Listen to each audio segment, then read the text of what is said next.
If someone ever wakes up with a non-working Peugeot 206, everything suddenly and completely cuts off. The fan, the wipers, the lights, the engine simply won't start. It is most probably likely that either the contactor itself, or perhaps in fact the contactor itself in this particular module, has unfortunately been severely damaged. But it is equally likely that one of the wires that goes down here under the car, comes out here, is damaged. And usually, because it's extremely dreadful, it's typically the wire that goes into this particular harness, into this specific connector, and often comes out from here.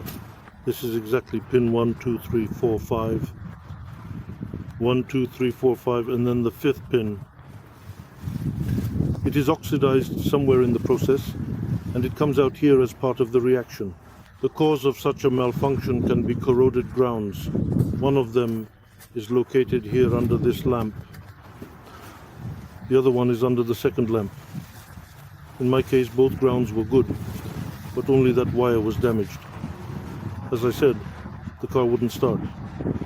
Now I can start the car without any problem.